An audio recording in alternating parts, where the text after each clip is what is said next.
called him useless on live TV. And from that moment on, everything unraveled. Thank you, Mr. Chairman. Secretary Hegseth, Chairman Kane, thank you both for being here today. Mr. Secretary, your testimony over the last several days before Congress, I've heard you speak about all of your supposed accomplishments from your time at the Pentagon. I have to say, your training at Fox News has let you spin months of dangerous dysfunction and incompetence into catchy phrases like restoring the warrior ethos and increasing lethality. But the truth is, it's really been chaos at the Pentagon under your leadership. You've clearly shown you're unable to manage the Department of Defense, but what I'm most concerned about are three specific areas: your operational incompetence, your managerial incompetence, and your budgetary incompetence. So let's start with operational. According to news reports, in your first week on the job, you got confused in a National Security Council meeting and thought President Trump wanted you to stop all aid to Ukraine. In a well-functioning administration, you would have asked for clarification before making that seismic policy shift, but instead you ordered vital military aid heading to the front lines turned around, costing the U.S. millions of dollars and depriving Ukrainian soldiers of equipment they needed to fight Russia. So, Mr. Secretary, can you explain how exactly you misunderstood such a monumental presidential order? One of many fake news headlines we've dealt with. So President Trump told you to halt military aid to Ukraine on January 30th? As is often the case, highly ideological and very ill-informed reporters love to speculate about things they know nothing about in order to spear President Trump and myself. So it sounds like actually the reporting is correct, because I will say, if it wasn't a mistake, why did aid restart only a few days later? Again, we would take complete issue with what would some call reporting and others call a hatchet job. So why did aid start just a couple days later? I'm saying the reporting is inaccurate, ma'am. I don't think that's correct. So let's move on to your managerial incompetence. I think we can see why you misunderstood the president, because you're obviously misunderstanding my questions. Less than a month into the job, you fired the chairman of the Joint Chiefs, C.Q. Brown, and the chief of naval operations, Lisa Franchetti, without cause. And to this day, you still have not provided an adequate explanation for removing them. As far as I can tell, you fired C.Q. Brown because he was black and Lisa Franchetti because she is a woman. So nearly 4 months later, we still don't have a new nominee for Chief of Naval Operations. News reports, and you can contest it, but I'd love to hear your answer, say that you haven't nominated someone because qualified admirals keep turning the position down. So tell me, Mr. Secretary, when will Congress receive your nomination for the next chairman of the next chief of naval operations? Ma'am, with all due respect, I would suggest not believing every headline you read. With all due respect, I'd like your nomination. When will we see it?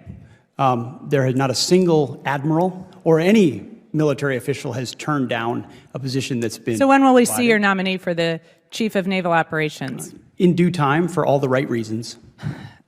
Again, I think we've seen the managerial incompetence. Okay, let's move on to budgetary incompetence. You missed the deadline to submit a draft defense budget to Congress, which makes it impossible for us to complete our work on the NDAA or appropriations, and makes it more likely you'll receive delays in funding you need for new acquisitions, programs, and other priorities.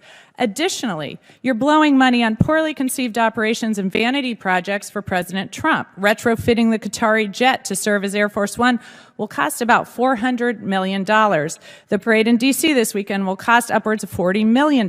Your bombing campaign in Yemen cost about $1 billion, and a week later they were having missile strikes in Israel. Your operations in L.A. will cost tens of millions of dollars, and you claim to be cutting costs at the Pentagon, but all I see are wasted dollars better spent addressing our most pressing threats like China. So, Mr. Secretary, what priorities have you cut funding for to pay for these projects?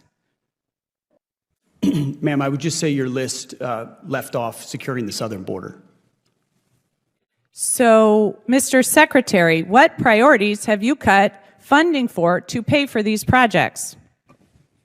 We make trade-offs every day, and I would imagine what we want to spend on is quite different than what the previous administration did. Well, I think we the made American those changes quickly, and they're reflected in this budget, and we're very proud of them. I think the American people can see why I'm so concerned about this incompetence. Thank you, and I yield back.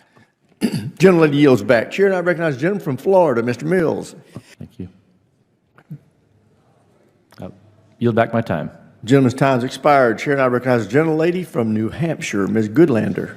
Thank you, Mr. Chairman. Thank you to our witnesses for being here today. We have one really important thing in common. We all swore an oath to this great document, the United States Constitution. We swore that oath when we joined the military, and we swore that oath when we began the jobs that we're holding now. And I want to begin at the beginning of this document and at the beginning of your testimony, Mr. Hegseth. In the first sentence of your testimony, you said you're here today to testify about the fiscal year 2026 budget for the Department of Defense. You're required under law to submit this budget to the Congress because we've got the power of the purse after all, no later than the first Monday in February. Here we are in the second Thursday in June. We don't have your budget, as the chairman, the ranking member, and many of my colleagues on this committee have pointed out. You have testified that you want to be accountable for every dollar, every taxpayer dollar, and where it goes. We can't do our job without your budget. When can we expect your budget, Mr. Hegseth? Well, as I also acknowledged in my opening remarks, in the first year of an administration, it does take more Mr. time, Hegseth, especially please while reclaiming you're my time. addressing the priorities of the previous administration. When can we expect your budget? You have details of it already, and you will have it very soon. Can we expect the budget before the end of the month? I would refer to Bryn, who's working that, but I know there are a great deal of detail that is already with the committee. Okay, let the record reflect that you haven't given us a commitment, but you're required by law to do so. You're also required by law to pass an audit. That's been true since the 1990s.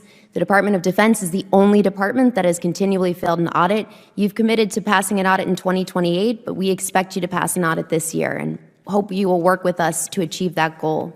Mr. Chairman, I want to thank you for your testimony and what you've said about the threats that we face as the United States, threats from China, Russia, and Iran, and I want to ask briefly questions about each. Mr. Chairman, you've said that the Chinese Communist Party is advancing an unprecedented military modernization effort with cutting-edge technologies, including artificial intelligence. Do you agree that the United States military must have more powerful AI capabilities than China? Well, ma'am, first, thank you also for your service in the Navy. I think LLMs and AI really underpinning all of our command and control capabilities is now and will be in the future a key and essential tool for decision making. Thank you. I agree that American AI dominance is extremely important. Yes, Mr. Hegseth, should American AI dominance be up for negotiation with China and any trade talks that are underway? As the chairman said, we're very focused on AI dominance. It's central to maintaining our cutting edge, and we're doing that. Good. Well, I hope, will you commit to telling the president not to sacrifice American AI dominance in any of his negotiations with the Chinese? The president is not surrendering any of our dominance to the Chinese. Good. I'll take that as a yes, that you'll be advocating for that. Thank you very much. I hope you'll also, you've both spoken to the importance of competition in the defense industrial base. I agree with that deeply. I'd point out that 40% of small businesses have left our defense industrial base supply chain in the past decade, and trade wars that have caused unprecedented uncertainty are going to drive more small businesses out of business. And that's something I hope we can work together to try to prevent, because it's very real in my home state of New Hampshire. Mr. Hegseth, did you order a pause in offensive cyber operations against Russia? I know the story you're referring to, and it's false. We said it then, and I'll say it now. So it is your testimony that you never ordered a pause in offensive cyber operations against Russia? We did not. Okay, let the record reflect that, and we'll be following up on that. I'm going to skip Iran because there's been a lot said in this hearing that has given me grave concern. One of the things that's been said in this hearing, Mr. Hegseth, was I want to give you the opportunity to correct the record and make clear that you will abide by, that you will obey a ruling of the United States Supreme Court.